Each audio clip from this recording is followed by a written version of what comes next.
Hello everyone, কেমন আছো সবাই? আশা করি খুব ভালো আছো আর আমরাও খুব ভালো আছি।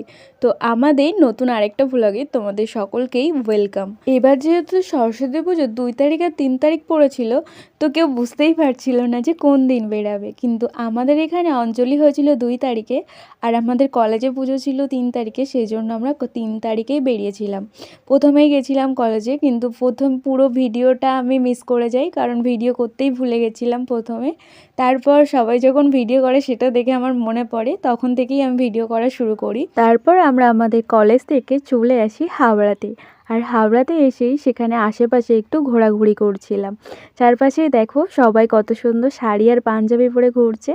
বা সরস্বতী পুজো মানেই তো আমাদের বাঙালিদের কাছে একটা স্পেশাল ডে। তো আজকের দিনে সবাই শাড়ি পাঞ্জাবি পরে যে ঘোরাঘুরি করে সেটা দেখতেও কিন্তু অনেকটাই ভালো লাগে, তাই না? তারপরে আমরা চলে আসি হাবড়া সায়েন্স সিটি পার্কে।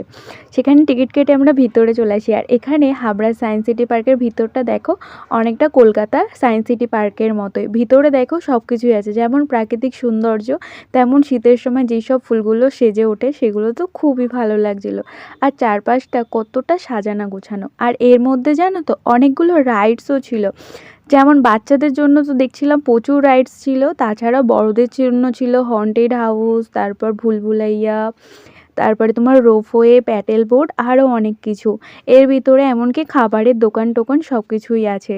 তো এখানে গেলে আশা করি কারোর তো কোনো বোরিং ফিল হবেই না। আর এখানে বাচ্চা বড় এখানে সবাই যেতে পারে, যেমনটা আমাদের কলকাতা সায়েন্স সিটি পার্কে আছে তেমনটাই। আর এখানে দেখো আমরা এখন হাবড়া সায়েন্স সিটি পার্কে আছি। কি কি আছে এখানে? সব আছে, যা যা তোর দরকার।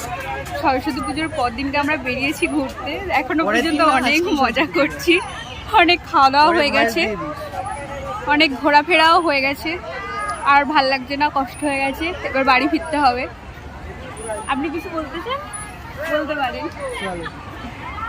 তারপর আমরা দুজনে মিলে ডিসাইড করি যে আমরাও এখানে এতগুলো রাইডসের মধ্যে কিছু একটা ট্রাই করি। কিন্তু রোপওয়েতে আমি উঠবো বলছিলাম, কিন্তু ও উঠতে চাইছিল না, কারণ ও রোপওয়েতে উঠলে নাকি ভয় করে। তাই ভাবলাম তাহলে প্যাডেল বোটটাই চড়া যাক। তাই আমি ওকে জিজ্ঞেস করছিলাম। একদম এটা আমার কাছে বাচ্চা। সত্যি কথা বলতে জানো তোমরা যে আমি আমার লাইফে ফার্স্ট টাইম প্যাডেল বোর্ডে উঠছি। আগে আমি স্পিড বোর্ডে চড়েছি, কিন্তু প্যাডেল বোর্ডে কখনোই চড়িনি। তো আজ এই ফার্স্ট টাইম আমি প্যাডেল বোর্ডে উঠেছি। আর শাড়ি পরে তো আমি প্যাডেল করতেই পারছিলাম না। পুরো ঝিলটা আমি যতক্ষণ ঘুরেছি পুরোটা প্যাডেলও করেছে। আমি ফার্স্টে একটু ট্রাই করছিলাম, কিন্তু হচ্ছিল না। এখানে সবাই দেখছিলাম, সবাই চড়ছিল। আমরা তো প্রচুর মজা করেছি প্যাডেল বোর্ডটায় উঠে। সত্যি বলতে কি বলো তো, আসলে আমাদের বাড়ির ডিস্টেন্সটা এতটাই দূরত্বে যে আমরা চাইলেই দেখা করতে পারি না। আর যখন বেরোই তখন আমাদের দিনটা কিভাবে কেটে যায় তো আমরা বুঝতেই পারি না। আর যখন আমরা বেরোই সবসময় খুব মজা করে কাটাতে চাই দিনটা স্পেশালভাবে, যে আমাদের কাছে খুব একটা সত্যি কথা বলতে এটা হয়তো যারা লং ডিস্টেন্স রিলেশনশিপ ক্যারি করে তারা বুঝতেই পারবে। আর এইখানে দেখো আমি ওকে একটা গান করে শোনাচ্ছিলাম, আর ও তখন আমাকে বলছে, হ্যালো গাইস, এখন আমরা কি স্পিড বোর্ডে উঠেছি, তাই তো? না, প্যাডেল বোর্ডে উঠেছি। আমি প্যাডেল করছি না, ও করছি, আর আমি বসে আছি। আমার দ্বারা হচ্ছে না, কারণ এই যে শাড়ি পরে অসম্ভব আমাকে খাটাচ্ছে। তারপর পার্ক থেকে বেরিয়ে আমরা চলে আসি পাশের একটা ক্যাফেতে। আর সেখানে বসেই একটু গল্প গুজব করতে করতে তারপরে আমাদের খাবার চলে আসে। আর একটু খাওয়া দাওয়া করেই আমরা বেরিয়ে পড়ি বাড়ির উদ্দেশ্যে, কারণ আমাকেও ফিরতে হতো। যেহেতু আমার বাড়ি অনেকটাই দূরে, তাই অনেকটাই সময় লাগবে, তার জন্য একটু তাড়াতাড়ি বেরিয়ে পড়ি। আর আজকের ভিডিওটা তোমাদের কেমন লাগলো অবশ্যই কমেন্টে জানিও। ভালো লাগলে একটা লাইক করে দিও।